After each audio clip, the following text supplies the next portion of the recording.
I've been way too damn humble for way too damn long.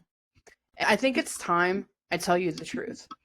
I didn't just survive 20 plus years of depression. I rebuilt my whole life from the ground up. And I'm done pretending that's not a big deal. You see, for a long time, I thought that staying quiet made me relatable, that shrinking myself made me safe, that being low key was noble, but it wasn't. It was honestly fear. It was a fear I had. Fear of being misunderstood, being judged, fear of saying too much or saying the wrong thing. But I'm not doing that anymore because someone out there is still pretending that they're okay.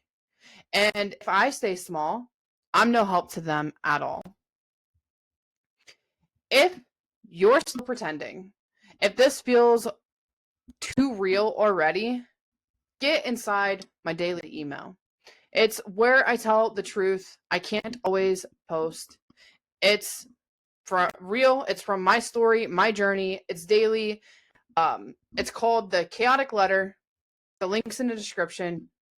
You can unsubscribe anytime you want, but I don't think you'll want to. I'd love to have you there. If you're new here, or you're just coming across me, my name is Leisha. I'm 36. I grew up in good old Nebraska.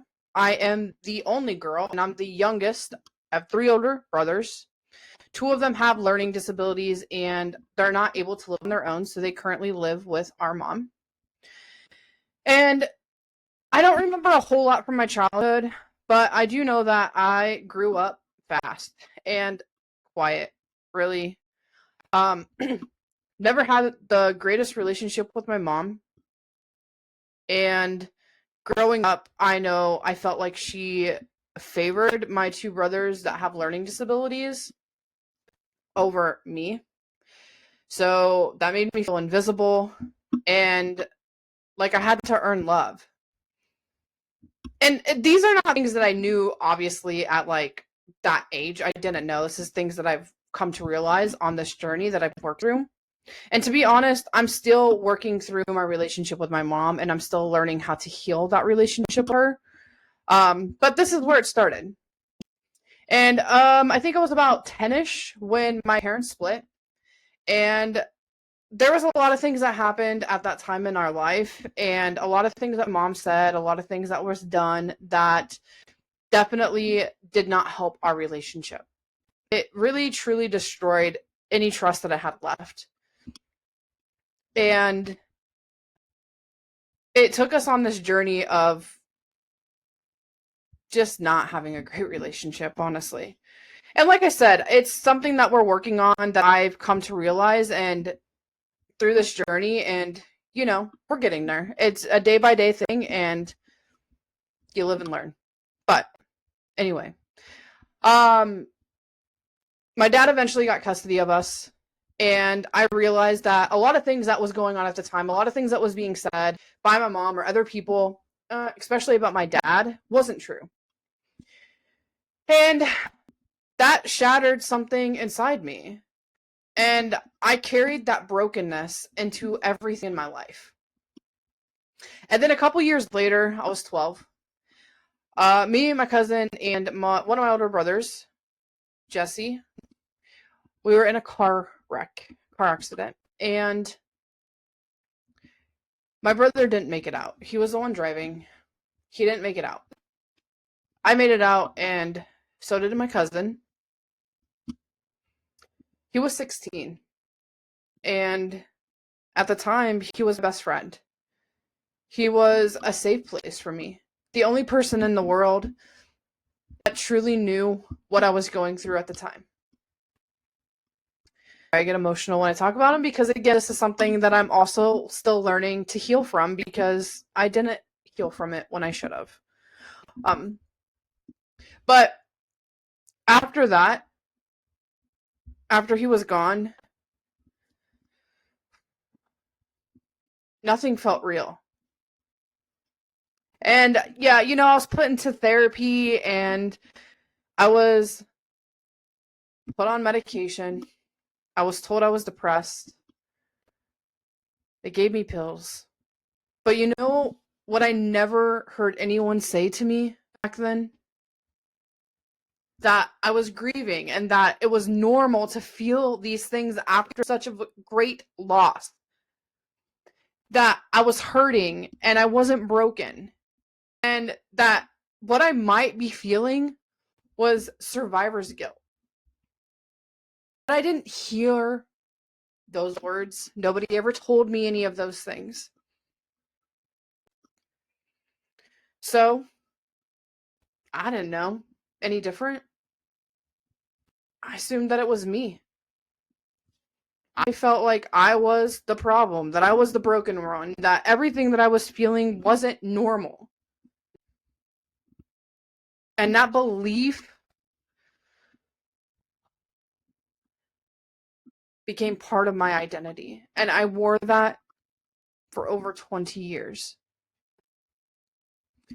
And I kept going through the motions. I kept faking it and smiling in pictures and working soul sucking jobs, pouring myself into people who didn't care. I was chasing love. I was running from everything inside of me, the storm going on inside of me. I was trying to outrun it because I didn't know what else to do. I was never taught anything else. Until one day, I hit a place where I just could not live like that anymore. I could not keep going. I couldn't do it. Something had to change. And I spent years from being 12 to, like 30-ish, on and off medication, on going to therapy, not going to therapy, all these things. So when I hit this point, I was not on medication and I was definitely not stable. So I got back on medication because I knew that that was the step that I needed and I needed to get stable first. And that took a few months. And then after that, I didn't know where to start because I knew that I couldn't just rely on the medication because I've done that so many times in my life and it did not work.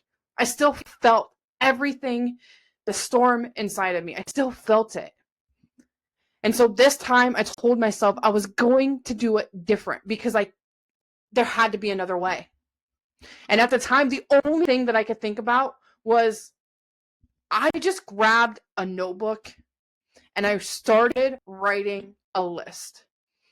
And this list was everything that I was miserable with, everything that was making me unhappy, everything that I was tired of carrying, every piece of my life that felt like a lie.